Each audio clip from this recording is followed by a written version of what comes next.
प्रिय. लेखक डॉक्टर राजेंद्र माने. वाचक स्वर डॉक्टर अदिती काळमेघ. ज्योत्स्ना पोद्दार. 27 जून. रमाकांत, परवाचं तुमचं पत्र म्हणजे एक प्रबंध होता. खूप वेळ मी ते तुमचं 8-10 पाणीपत्र वाचत होते. पत्र एक आत्मवृत्त अशा धाटणीतलं ते वाटलं. वसुंधरेबद्दल वाचलं. पूर्वी तुम्ही माझ्याशी बोलताना तिचा उल्लेख माझ्या आयुष्यातली पहिली स्त्री असा केला होतात. मला ते चांगलं आठवते. तुमच्या तोंडून ते मला वदवून घ्यायचं नव्हतं, म्हणून मी तुम्हाला वसुंधरेबद्दल फारसं बोलू दिलं नाही. काय असतं, नवऱ्याच्या तोंडून इतर बायकांच्या बद्दल ऐकायला, त्यातही त्यांच्या आयुष्यातल्या प्रेम प्रकरणाबद्दल ऐकायला नको वाटतं. पण वसुंधरेबद्दल वाचून वाईट वाटलं. असं जगावेगळं दुःख परमेश्वरानं तिच्या वाटणीला का दिलं असावं? बायकांच्या वाट्याला दुःख असतातच, पुरुषांच्या वाट्याला नसतात असं मला म्हणायचं नाही, पण प्रमाण कमी.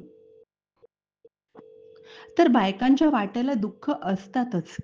प्रत्येक दुःखाला वेगळे कंगोरे, एकीसारखं दुसरीचं नाही. तुमच्या सहवासात तिचं काही दिवसांचं आयुष्य तरी सुखी गेलं असेल. गर्भाशयाशिवाय बाईचं जगणं किती क्लेशदायक हे तिलाच माहिती. तिचे प्रॉब्लेम्स, तिची व्यथा हे सगळंच इतर स्त्रियांपेक्षा वेगळं आहे. खरं तर या विषयावर एखादी चांगली कादंबरी होऊ शकेल. तुम्ही तो विषय कुठल्या नाटकात कसा घेतला नाहीत हेच आश्चर्य आहे. वसुंधरेबद्दल मला त्यावेळी तुम्ही सांगितलं असतं तर मी नक्की तिला भेटायचा प्रयत्न केला असता. तुम्ही तिच्याशी इतक्या संयमानं वागलात हे वाचून आश्चर्य वाटलं. खरं असेलही, पण मग उरलेल्या आयुष्यात मात्र जाऊ दे. तो विषय फारसा उगाळायला नको. उगाळून उगाळून काळच सामोरी यायचं. माणसामध्ये इतका बदल घडतो.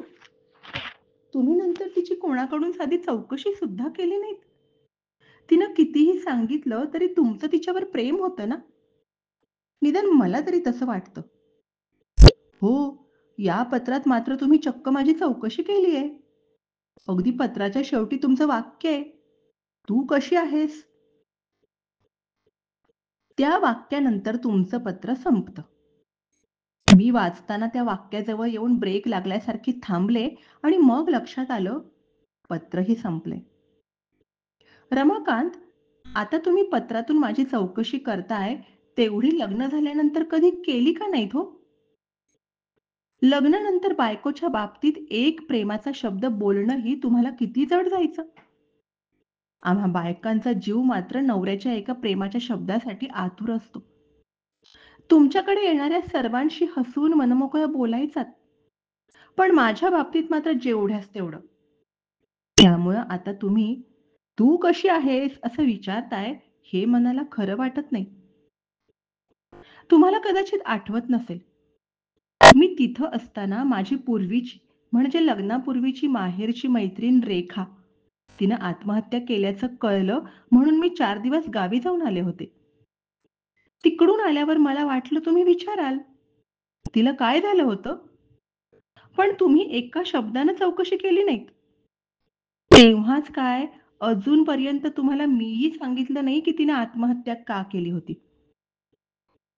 पण आज विषय निघालाय म्हणून सांगते. तिचं सासर माहेरपेक्षा खूप श्रीमंत होतं. आपल्याकडे एक म्हण आहे, सून गरिबा घरची आणावी आणि लेक श्रीमंतांच्यात द्यावी. पण खूप वेळा याचे तोटेही होतात. रेखाच्या बाबतीत असंच झालं. सासरी घरी खोल्याच इतक्या होत्या की तिथलाच त्याचा पत्ता नसायचा. नवरा व्यवसायात मग्न, सारखा फिरतीवर, 10-12 दिवसांमधून एकदा भेटायचा. सासू हाय सोसायटीतल्या तिच्या मैत्रिणी, क्लब, तथाकथित समाजकार्य यात मग्न. ही घरात एकटी पडत गेली, निग्लेक्ट होत गेली. या एकाकीपणात ती गुदमरली गेली. इतक्या श्रीमंतीची तिला सवय नव्हती. अंगभर दागिन्यांचा दिमाख वाटण्याऐवजी तिला ओझं वाटायला लागलं. प्रेमाच्या एका शब्दाची भूक दुसऱ्या कशानेच भरून निघत नाही. दिवसभर भरकटल्यासारखी बंगलाभर फिरत राहायची. टेरेसवर जाऊन तासन तास उभी राहायची. यातच ती अबोल होत गेली. आतल्या आत मिटत गेली. तिला वाटायचं, नवऱ्यानं प्रेमानं राहू दे, निदान रागानं का होईना आपल्याशी बोलावं, भांडावं. या कारणानं का होईना त्याच्याशी संवाद साधला जावा. पण हेच व्हायचं नाही. ही एक प्रकारची मानसिक घुसमटच होती. आणि त्यातूनच एके दिवशी तिनं रात्री झोपताना झोपेच्या गोळ्या खाल्ल्या. त्या रात्री झोपली ती कायमचीच. रमाकांत, खरं तर ती आत्महत्या नव्हती. अप्रत्यक्षरित्या नवरा, सासू, त्यांची अफाट श्रीमंती आणि तिची गरिबी या सर्वांनी मिळून तिचा खून केला होता. तिचं ते समजल्यापासून खरं तर मलाही एक प्रकारची भीती त्यावेळी वाटायला लागली होती. वाटायचं, आपला नवरा घरी असतो, पण दिवसातून आपल्याशी किती बोलतो? मग मी अक्षरशः दिवसात तुम्ही कधी माझ्याशी काय-काय आणि किती वाक्य बोललात याचा हिशोब करत राहायचे. एवढंच काय, रमाकांत, तुम्ही कधी माझ्या घरच्यांबद्दल सुद्धा मला विचारायचं नाहीत. मला माहेर असं नव्हतंच. माहेर नसणं याचं किती दुःख असतं, ते फक्त माहेर नसलेल्या बाईलाच माहिती असतं. नवरे रागावतात, चिडतात, प्रसंगी चालती हो म्हणतात. अशा वेळी बाईला कसलं का माहेर असेना, पण त्याची सुरक्षितता वाटते. कसा का होईना तो तिचा आसरा असतो. या बाबतीत मी दुर्दैवीच होते. कुठल्या आई-बापांच्या पोटी जन्म घ्यायचा ही मुलांच्या हातात गोष्ट नसते. मिळतील ते आई-बाप हे त्यांचं प्राख्यान असतं. त्यामुळे मी माझ्या आई-बापांना वाईट कसं म्हणू? मला आठवतंय, मला कळायला लागल्यापासून माझ्या आई-वडिलांची मी भांडणच पाहत आले. त्यांचं कधी कुठल्याच बाबतीत एकमत व्हायचं नाही. रोज या ना त्या कारणाने भांडणं आणि त्यानंतर मग वडिलांचं दारू पिणं. रमाकांत, दारूबद्दलचा राग त्यावेळेपासून माझ्या मनात आहे. खूप रात्र होईपर्यंत मग ते दारू पीत राहायचे. कोणतं तरी एकाकीपण त्यांना सतत खात राहायचं. बऱ्याच वेळा जेव्हा ते मला जवळ घ्यायचे तेव्हा म्हणायचे, "पोरी, लवकर मोठी हो." मला तेव्हा फारसं कळायचं नाही, पण नंतर लक्षात आलं, त्यांना संवाद साधण्यासाठी म्हणून कोणीतरी आपलं माणूस हवं होतं आणि घरात तसं कोणी नव्हतं. मी आणि माझा भाऊ जयंता दोघेही तेव्हा लहान होतो. मला आठवतंय, एकदा आई त्यांना म्हणाली होती, "तुमचं बरं असतं हो. दिवसभर तुम्ही मित्रांच्यात, तुमच्या कामात असता. तुम्हाला एकाकी वाटत नाही." तेव्हा ते विषण्णपणे हसले. म्हणाले, "तुला कोणी सांगितलं? सगळ्यांच्यात राहून माणूस एकटा नसतो म्हणून?" त्यांचं ते त्यावेळचं हसणं आणि ते बोलणं माझ्या अजूनही चांगलं लक्षात आहे. मी मोठी झाल्यावर कधीतरी आईनंच मला सांगितलं होतं. माझ्या वडिलांच्या आयुष्यात त्यांचं लग्न झाल्यावरही एक बाई आली होती आणि हे कळल्यापासून माझ्या आई-वडिलांचा बिछाना वेगळा झाला होता. आईनंही तिच्या मैत्रिणी, तिचं आयुष्य वेगळं बनवलं होतं. वडिलांच्या पासून घरातल्या घरात ती वेगळीच झाली होती. वडिलांच्या आयुष्यातल्या त्या स्त्रीबद्दल मला फार काही कळलं नाही. मग वडिलांनीही कधी सांगितलं. कधीतरी मीच त्यांना त्याबद्दल पुसटसं विचारलं. ते म्हणाले, "ते म्हणजे 4 महिन्यांचं एक स्वप्न पडून गेलं. पण फारसं काही नसताना तुझ्या आईनं त्याचा इतिहास बनवला आणि तो अजूनपर्यंत सांभाळला." घरातली 4ही माणसं आम्ही एक प्रकारचं तुटक-तुटक जीणं जगत आलो. जेव्हा मी इतरांच्या घरात डोकावायचे, तेव्हा आई-वडील मुलांच्यातले संबंध बघून हुरळायचे. वाटायचं, हे सगळं आपल्या घरात का नाही? पण शेवटी प्राक्तन म्हणूनही काही असतं, हे तेव्हापासून पटायला लागलं. माझी जशी यात भावनिक परवड झाली, तशी जयंताचीही. तो वाईट संगतीला लागला याचं कारण हेच असावं. घरातून ज्या वयात जे प्रेम आई-वडिलांपासून त्याला मिळायला पाहिजे होतं, ते कधीही त्याला मिळालं नाही. तो या दृष्टीनं एकटा पडत गेला. अवघ्या 21व्या वर्षी तो दुबईला निघून गेला. त्यानंतर त्यानं मागं वळून पाहिलं नाही. हे सगळं असं आयुष्य मी जगलीये रमाकांत. तुम्हाला याबद्दल कितपत माहिती आहे हे मला माहीत नाही. पण माहिती असणं आणि जगणं ह्यात खूप फरक आहे हो. त्यामुळे प्रेमाची, मायेच्या ओल्या शब्दांची भूक काय असते ते माझ्या इतकं कोणाला कळणार? त्या काळात कोणाही नातेवाईकांनी आमची साधी चौकशी सुद्धा केली नाही. जेव्हा माझ्या आई-वडिलांचा तो अपघात झाला, तेव्हा कोणी माझ्याबरोबर नव्हतं. हॉस्पिटलमध्ये दोघांची प्रेतं जवळ-जवळ ठेवली होती. गळ्यापर्यंत पांढरं कापड ओढलेले त्यांचे चेहरे मला अजूनही आठवतायत. नाकात कापसाचे पोळे घातलेले ते चेहरे मी कधीच विसरू शकत नाही. जिवंत प्रेतासारखी मी तिथं बसून होते. झालेल्या दुःखाने मी इतकी गोठून गेले होते, की डोळ्यातून पाणी येत नव्हतं, की घशातून हुंदका फुटत नव्हता. त्या दोघांच्या प्रेतांकडे पाहताना वाटत होतं, यांना एकमेकांच्या संगतीने आयुष्यभर का जगता नाही आलं? परमेश्वरानं तरी या दोघांना एकत्र का आणलं असावं? मला आणि जयंताला त्यांच्या पोटी जन्म देण्यासाठी? त्या दोघांच्या चेहऱ्यावर मृत्यूनंतर जो शांत भाव होता, तो ते जिवंत असतानाही मी पाहिला नव्हता. सतत आईचा त्रासलेला चेहरा, कपाळावरची आठी, एवढंच माझ्या लक्षात आहे. तर वडिलांच्या चेहऱ्यावरचा भकासपणा. सर्वस्व हरवल्यावर माणूस जसा रिता होतो, ते रितेपण सतत त्यांच्या चेहऱ्यावर असायचं. ही नियती आहे ना रमाकांत? ही मोठी विचित्र आहे. कठपुतळ्यांसारखी माणसांना स्वतःच्या तालावर नाचवते. ज्यांना बरोबर सुखानं जगता नाही आलं, त्या आई-वडिलांना मृत्यू मात्र तिनं एकत्र दिला. त्यामागचं तिचं काय प्रयोजन होतं हे कळलं नाही. त्या दोघांना एकाच चितेवर अग्नी मिळाला. त्यावेळी फक्त आम्ही 3 माणसं बरोबर होतो. त्या हॉस्पिटलचे 2 वॉर्ड बॉय आणि मी एकटी. रमाकांत, कोणाला हे सगळं सांगितलं तरी खरं वाटणार नाही.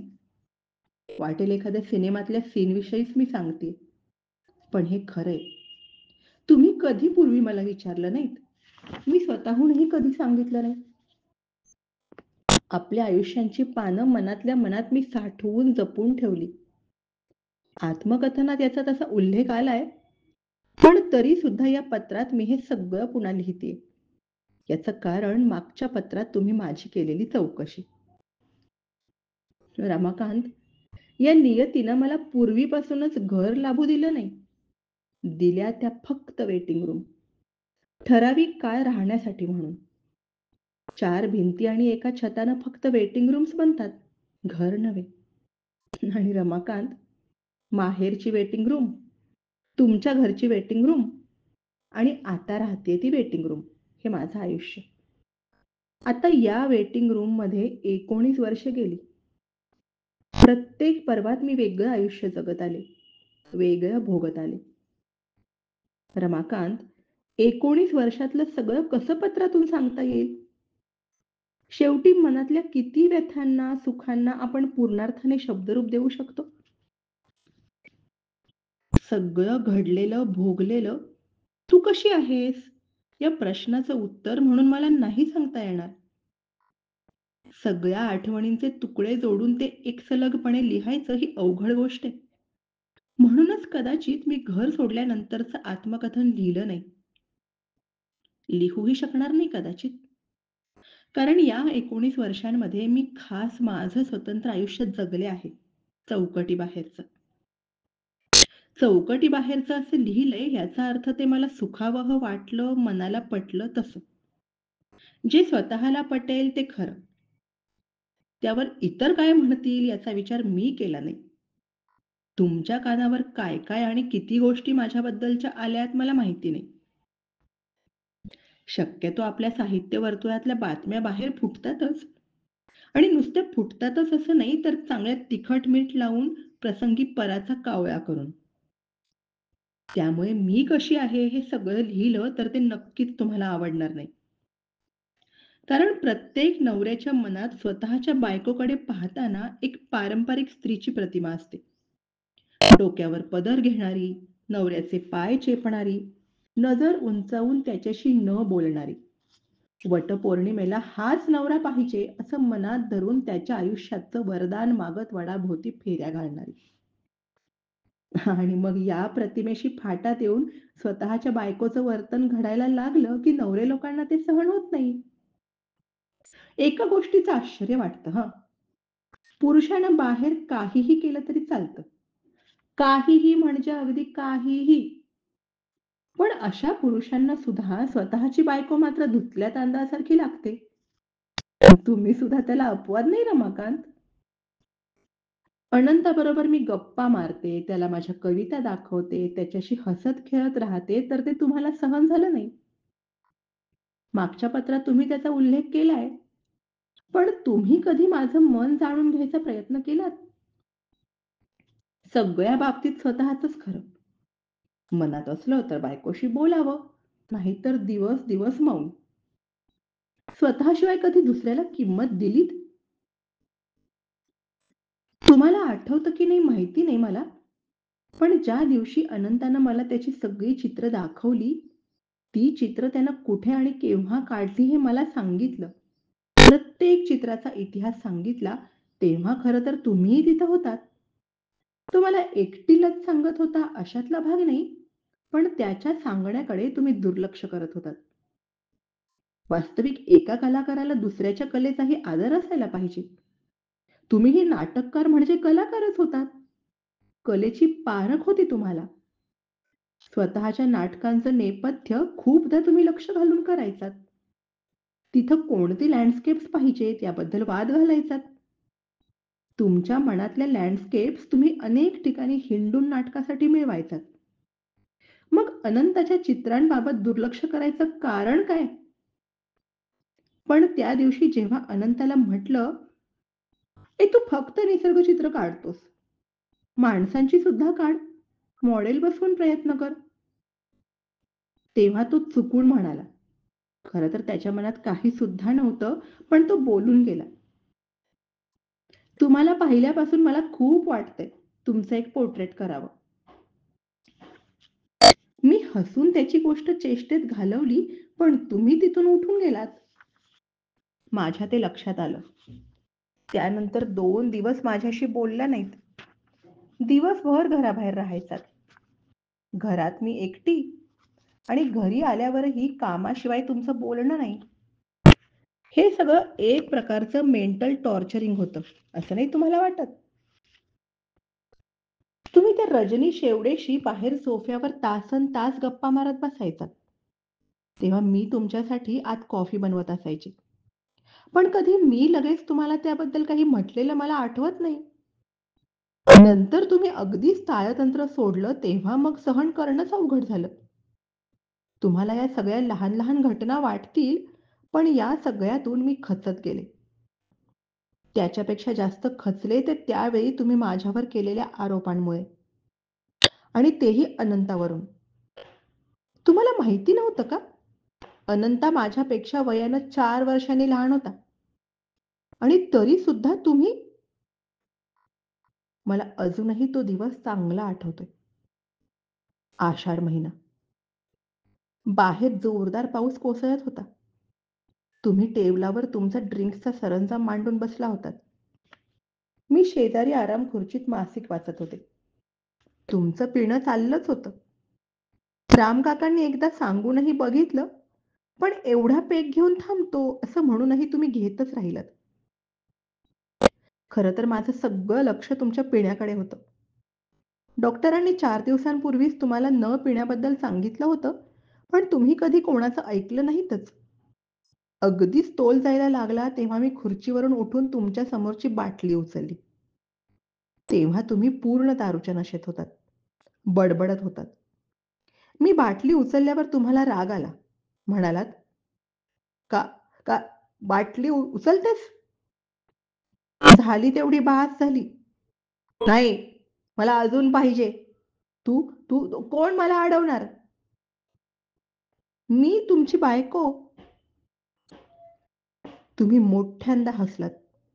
विचित्रसं. माझ्या हातातून बाटली हिसकून घेतलीत. माझी फक्त बायको आणि त्या अनंताची कोण? रमाकांत? मी केवढ्यांदा तरी ओरडले. त्या आवाजाने तुम्ही सुद्धा दचकलात. हातातली बाटली फरशीवर पडून फुटली. त्याचाही तुम्हाला राग आलात. ओरडतेस? कोणावर? कोणावर?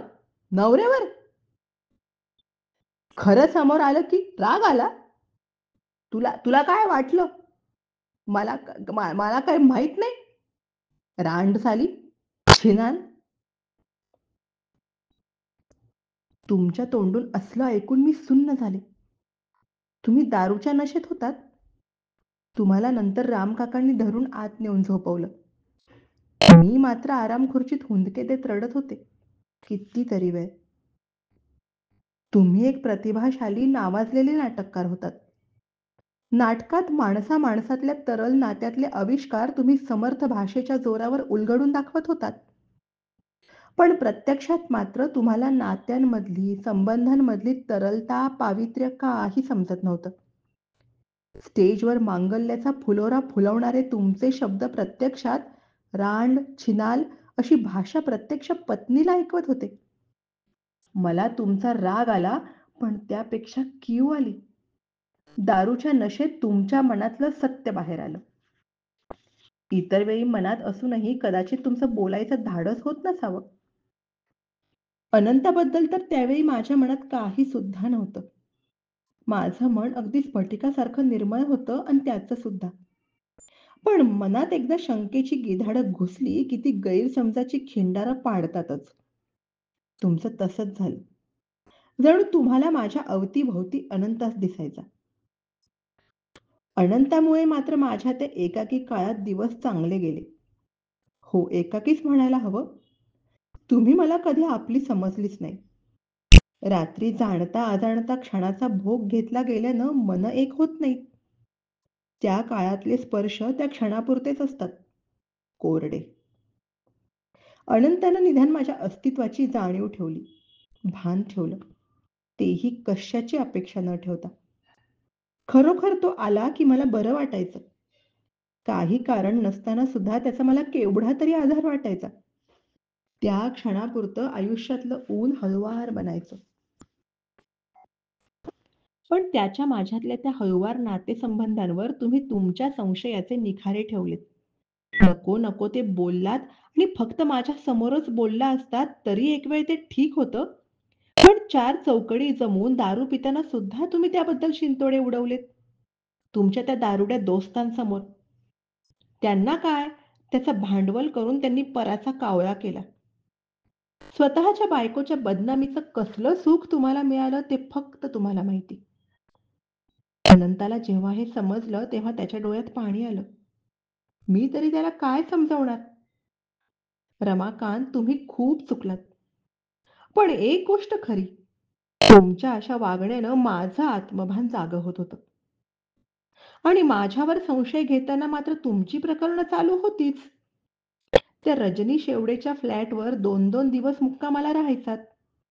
मला सांगायचा दौऱ्यावर गेलो होतो. एकदा रामकाकांनीच पाहिलं म्हणून मला समजलं. मी कधी घराच्या दरवाजाबाहेर पडले नाही. घर आणि तुम्ही या 2 गोष्टींना मी माझं सर्वस्व मानत होते.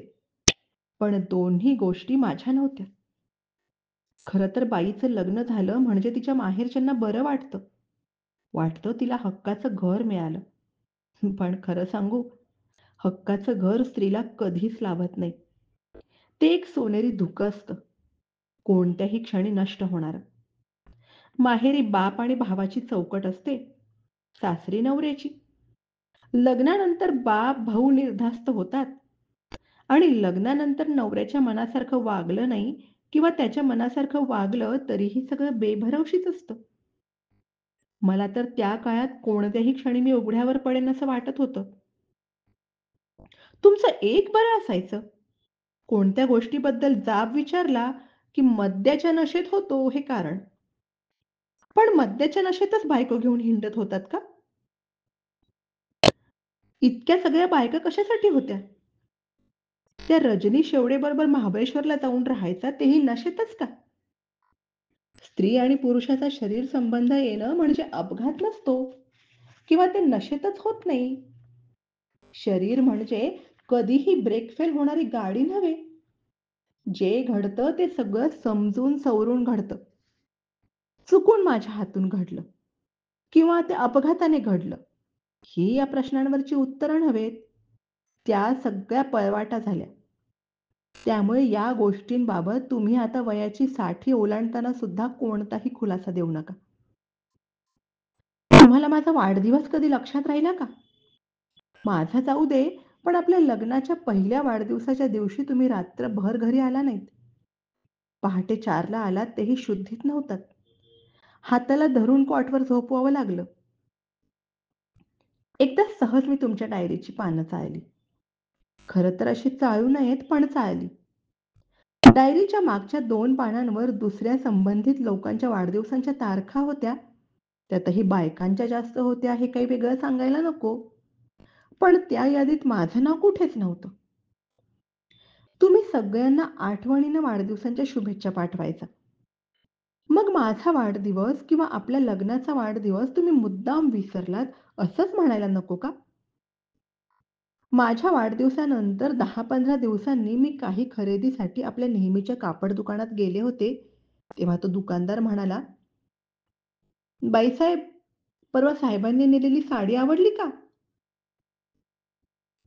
मी नुसतीच मान हलवून परत आले. त्याला म्हणणार होते, "आता तुझ्या साहेबांना एक का बाईसाहेब आहेत?" पण शेवटी मलाच लाज होती. 60 आल्यावर हे सगळे प्रकार तुम्ही बहुतेक विसरला असाल, कारण या सगळ्या तुमच्या दृष्टीने क्षुल्लक गोष्टी होत्या. इतक्या बारीक-सारीक गोष्टी मला माझ्या आत्मकथनात लिहिता आल्या नाहीत. नाहीतर ते एक रडगाणच बनलं असतं आणि मग त्यात काही अर्थ उरला नसता. पहिल्या पत्रात याबद्दल तुम्ही माझे कौतुक केलेत माझं. स्थिराईत राहून आयुष्याकडे पाहिलं वगैरे लिहून. पण काही का असेना, एका गोष्टीची पुण्याई तुमच्या पाठीमागे आहे. ते म्हणजे रामकाका. कुठल्या नात्यानं हा माणूस तुमच्याशी जोडला गेलाय कोणाला ठाऊक. पण सगळ्या ऊन-पावसात तो तुमच्या बरोबर राहिलाय. जोपर्यंत मी तुमच्या बरोबर होते, तोपर्यंत रामकाका माझाही मोठा आधार होते. कधी-कधी मला सहन व्हायचं नाही आणि मी हुंदके देऊन रडायचे, तेव्हा रामकाकांचाच हात सांत्वनासाठी माझ्या पाठीवर फिरायचा. त्या स्पर्शानं सुद्धा मला किती बरं वाटायचं. एखाद्या लहान मुलाची घ्यावी तशी तुमची काळजी ते घेतात. जेव्हा तुम्हाला व्हिस्की जास्त व्हायची, चालण्याची सुद्धा शुद्ध तुमच्यात उरायची नाही, चालायला लागलात की झोक जायचे, त्यावेळी रामकाका त्यांच्या आधाराने तुम्हाला आत नेऊन बेडवर झोपवायचे. तुमच्या पायातले बूट काढायचे, तुमच्या अंगावर पांघरूण घालायचे. खूपदा अतिमद्यपानानं तुम्हाला ओकारी व्हायची, तेव्हा हेच रामकाका हातात तरट घेऊन फरशी साफ करायचे. तुम्ही मात्र मद्याच्या नशेत त्यांना शिव्या द्यायचा, अदवा-तदवा बोलायचात. तुम्हाला आठवतं का नाही मला माहीत नाही, पण तुम्ही रामकाकांना लाथ सुद्धा मारली होती. दारूच्या नशेत नसल्यामुळं तुम्हाला ते आठवत नसेल. ते पाहून माझ्याच डोळ्यात पाणी आलं आणि ते पुसायला पुन्हा रामकाकाच धावले. तेव्हा मी रामकाकांना म्हटलं, "का? का तुम्ही तुमच्या साहेबांचं इतकं करता? लाथा खाण्यापर्यंत तुम्हाला सहन कसं होतं? का सोडून जात नाही त्यांची ती लाचार नोकरी? ज्या माणसाला तुमच्या सेवेचं मोल कळत नाही, तिथं वृथा सेवा का करताय रामकाका?" त्यावेळी रामकाका मला म्हणाले होते, "वहिनी साहेब, साहेबासनी मी खांद्यावर खेळवलंय. लहानपणापासनं त्यांच्या घरातच वाढलोय. त्यांच्या आईने मरताना मला सांगितलंय, साहेबांच्यावर लक्ष ठेव, त्यांना सांभाळ. वहिनी साहेब, मी शब्द दिलाय त्यासनी."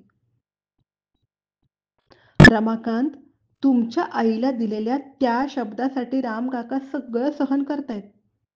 खूपदा वाटतं त्यांची स्वामीनिष्ठा वाया जातीये. रामकाकांचं उभं आयुष्य तुमच्या संगतीत गेलं. तुमची काळजी वाहण्यात गेलं. ना त्यांनी लग्न केलं ना संसार. तुम्हाला एकदा हिपॅटायटिसचा त्रास झाला होता. तेव्हा डॉक्टरांनी सांगितलं होतं त्यांची दारू सुटायला पाहिजे.